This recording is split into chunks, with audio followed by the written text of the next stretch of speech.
I think we as a society need to be talking more about love. And no, I'm not talking about commercialized love that was created specifically for that one holiday that we just celebrated a few days back, but also the love, the feeling, the chemistry that can be found between two different souls. We also, as humans, tend to kind of neglect the fact that there are so many different kinds of love that our brains will probably never be able to comprehend. And that is precisely what I would like to talk to you guys about today.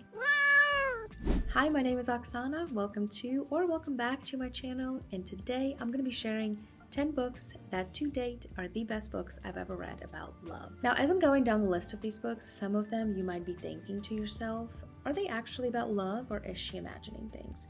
And it might be, but it's my opinion and I would love to share it with you guys. If you agree, that's great. If you don't, let me know your thoughts in the comments below. Now, one of those books that I was actually questioning myself, is it about love? Is it not?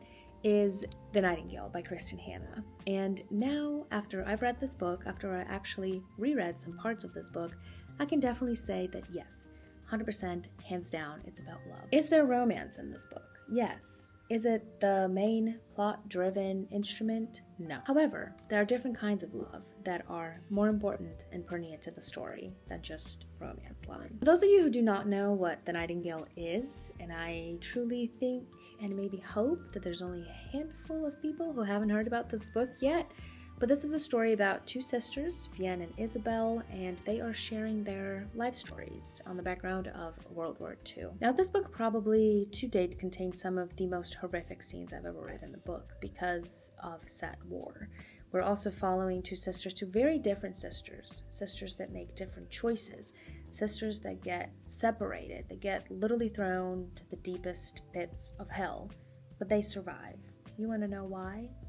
Because of the connection that they share, and that connection is sisterly love. Kristen Hanna describes this link, invisible thread, if you will, that these sisters share throughout the whole book, throughout the whole story, and that's, mind you, decades, that helps them survive the most horrific things that they both lived through in their lives. Now, if that is not love, I don't know what is. But wait, there's more. If we're talking about love in The Nightingale, we're also talking about sacrifice and sacrificial love.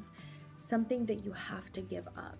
Sometimes you maybe cannot put yourself in the first place. You have to think about something else, something that's greater than you, something that will benefit so many people that you fully cannot even comprehend. We're talking about millions, probably, definitely thousands or hundreds of thousands of people. I mean, a lot of people. And when you sacrifice something that is very important to you or that will bring you fame, money, luck, recognition, in order for other people to benefit from it, that's also love. That's probably one of the purest forms of love. And last but not least, when discussing this book, we cannot overlook the type of love that is often overlooked nowadays. This type of love is slightly tainted. It is definitely portrayed in negative lighting. People tend to be quiet about it. Nobody really talks about it nowadays, and if you do, you deem to be somewhat of a radical thinking mind. I'm talking about patriotism. I'm talking about love for your country, love for your community, love for the place where you were born, where you belong, whether you want it or not. But that's what patriotism is. I don't think I fully understood. I don't actually understand it fully now also. But patriotism is a completely different type of love from what we encounter on a day-to-day basis. It is something so deeply rooted in you that you actually have to dig to get it out. And as someone who is from the country and whose family actively is living in the country that is engulfed in the flames of war, now all these questions about patriotism, about love for your country, about love for your culture, about the will and the power and the ability to defend said country, now they all start bubbling up, and I kind of looking for the answer every day as I'm, watching the news or reading the articles online and stuff like that. Now it all comes to the surface, and now I'm like, oh. And also watching all these young men and women go into the front lines and defending what they love most their country, their families, their people, their culture, their nationalities. I just admire that so much. In Nightingale, this is probably the most important type of love that is discussed. We see it through the whole book, through the whole story. We see it in the resolution of the story, and it's so strong and it's so powerful and it packs such a punch.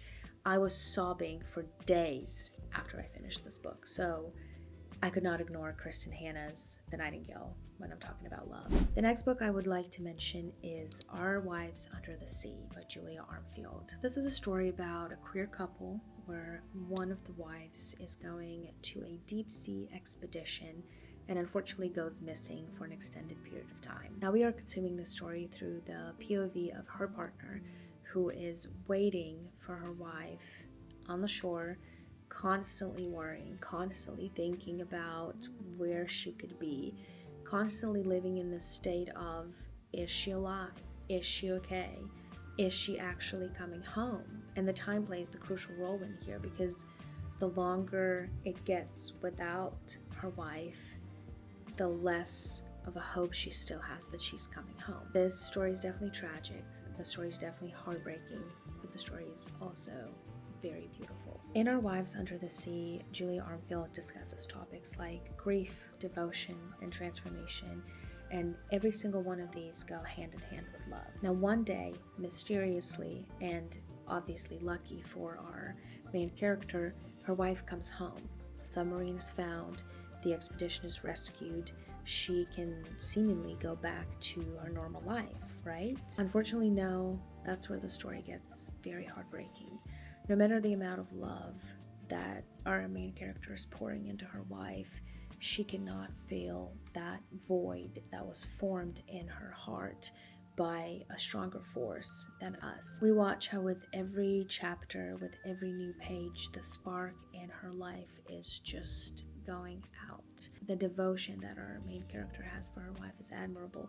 She's willing to change her entire lifestyle just to support that little tiny teeny spark that might still be left in there, but unfortunately that's not enough. When I first started this book, it was very difficult for me to finish. I admit, I actually put it down 3 times before I could pick it up again and finish the story and see it through, because I was not ready for that ending. The grief that both of characters are experiencing, the process of mourning someone, the process of letting go of someone who's still physically actively near you. You can hold them, you can touch them, you can hug them, but you realize that they're gone and they're never coming back.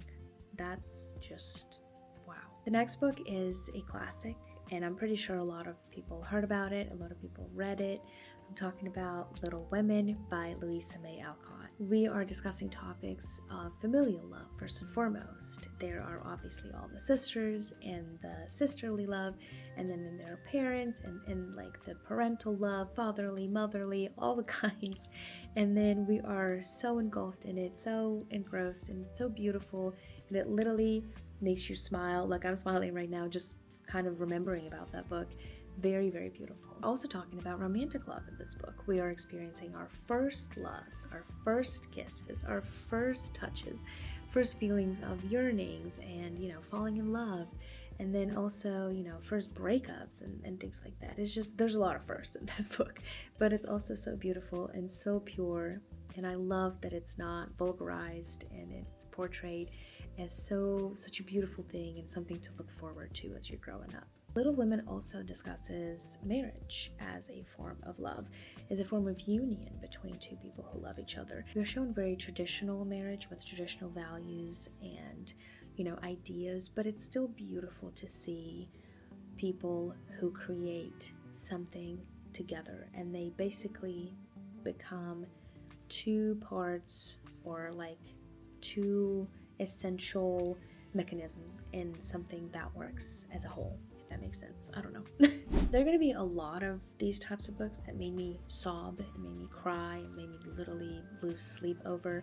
But this one specifically made me literally sob my eyeballs out because I just couldn't stop thinking about it.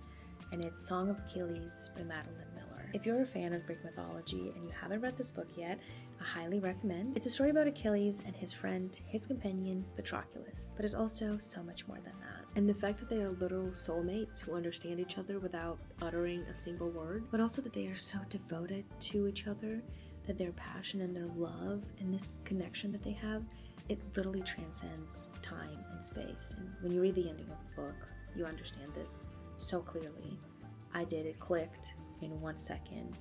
And like I said, I was just left there with nothing but the tears falling from my eyes. This next book is something that I read very recently at the end of 2024, and it immediately became one of the best books of 2024 for me. I have to admit, I haven't heard about this author before, but now that I've read one of his books, I will definitely be reading all of them, and I will be enduring the emotional distress that he is putting on me for sure. I am talking about Under the Whispering Door by T.J. Klune. In this book, we meet Wallace, our main character. He's a little bit of a jerk. He's not a good human being. He also works as a lawyer. I don't remember if there's like a specification of what kind of lawyer he is, just a corporate kind, okay? And we start with him firing someone because they forgot to file a case. They filed it like 1 minute or 30 seconds late, something obscene like that. And then guess what happens? You probably guessed it. The next day, Wallace literally passes away. Tragically. Well, for him. After dying, he finds himself in this very weird place. It's kind of a limbo, if you will, for the soul, and they are there for a very specific cause. That cause is self-exploration. That cause is letting go of earthly things and just, coming home. This book is all about love. Every single page of this book, there's a romantic aspect of love, but more so there's self-exploration, redemption, there is forgiveness, which is such a big part of loving someone or something, or yourself, for that matter. And there's also the aspect that literally makes me smile every time I think about it. It's found family. Without it, this book probably wouldn't matter this much to me, but every single character, every single relationship that Wallace builds in this book means so much. I'm telling you, again, if you want a really good sob, but happy sob, mind you, happy sob, pick up Under the Whispering Door.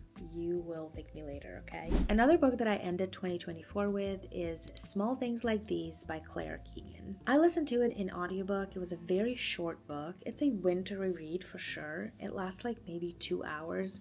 So I'm sure if you were to read it in a paper format or ebook, you probably read it even faster than that. It's a very short novel about a coal miner. He's not a coal miner. Bill Furlong, and he's a coal merchant. This is a very short novel about our main character, Bill Furlong, and he's a coal merchant. This short novel is about our main character, Bill Furlong. He's a coal merchant, and one day when he is making his delivery rounds, he finds a very peculiar character in the local convent. It's a young girl who looks basically, from the description of the book, disheveled. She looks like she hasn't brushed her hair in weeks. She looks like she hasn't had a bath. She's also barefoot, and it's literally like cruel winter outside.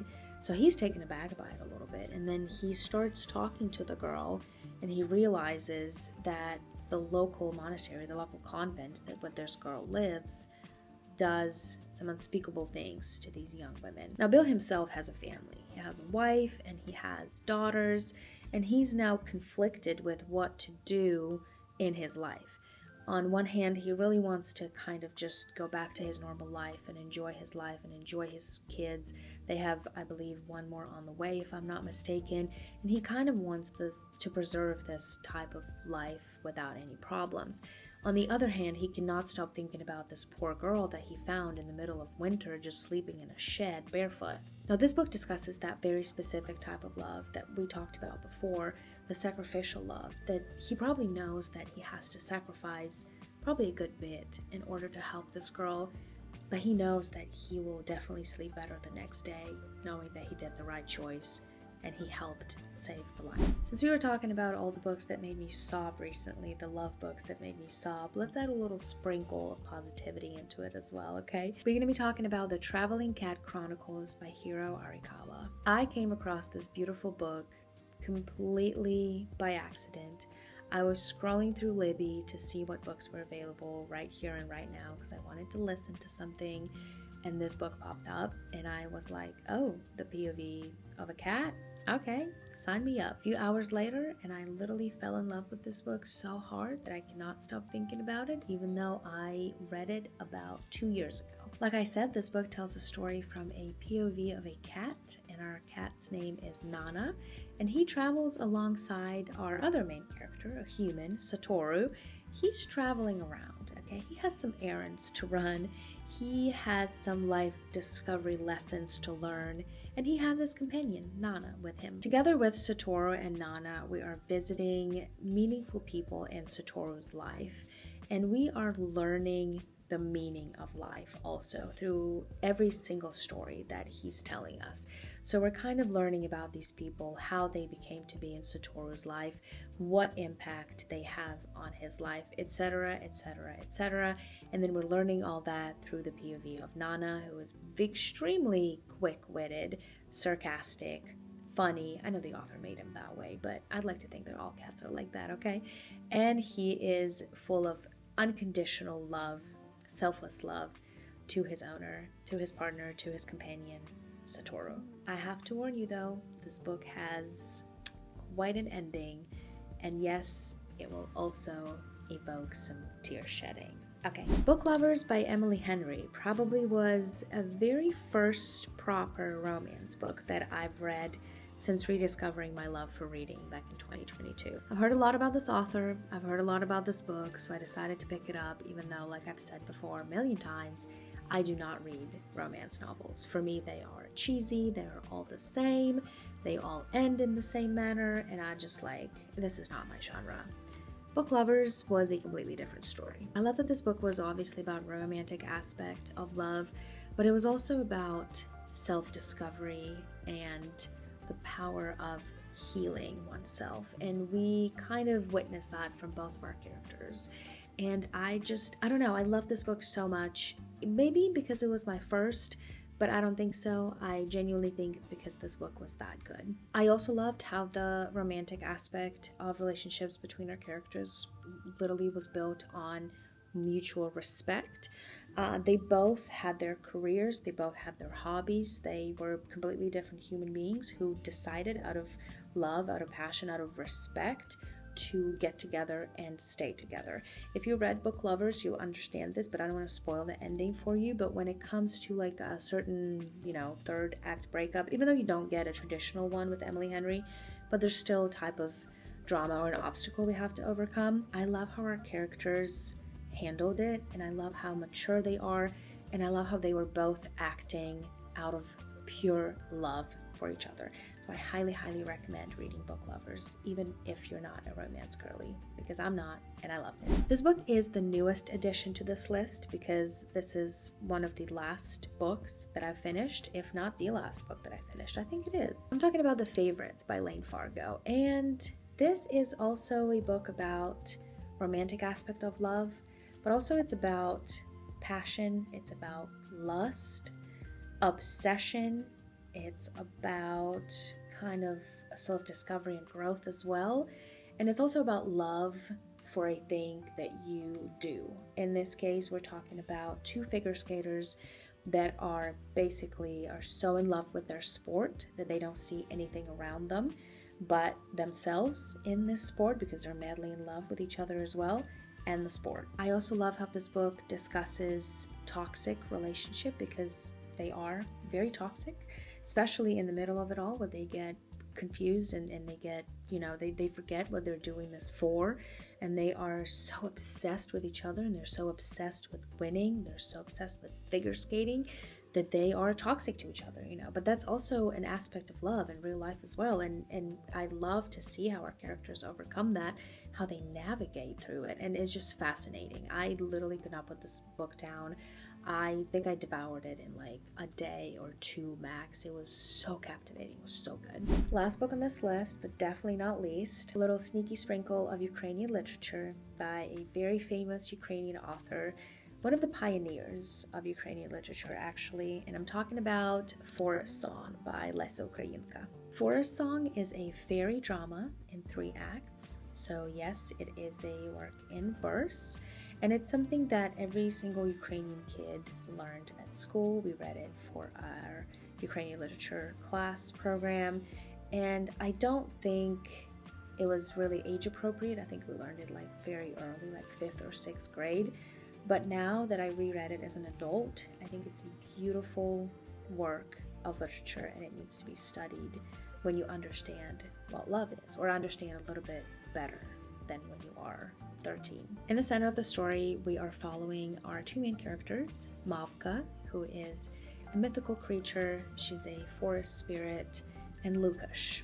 He's just a regular human. Now, if the love between a forest spirit and a human wasn't complicated enough, our author, Lesa Ukrainka, also adds an aspect of love for nature, love for your own kind, and also love for the community where you grew up in. This beautiful, although very tragic, love story between Lukash and Mavka teaches us that sometimes, even though you hear your heart's calling so loud and clear in your head, the biggest sign of love that you can show is letting go. If this is a story that sounds interesting to you, I know Forest Song is available to read, translated into English for free online. So if you want to check it out, I encourage you to please do so. Show some love to Ukrainian authors, Ukrainian literature. It's very beautiful, and I believe it deserves all the recognition it can get. Thank you guys so much for staying till the very end of this video. I love that you actually are here. If you are, please leave me a little heart emoji in the comments below. I highly appreciate it. That's how I know that you are interested in this video. And don't forget to love. Don't forget to talk about love. Don't forget to spread love. Don't forget to show love. I love you so much. I'll see you in the next one. Bye.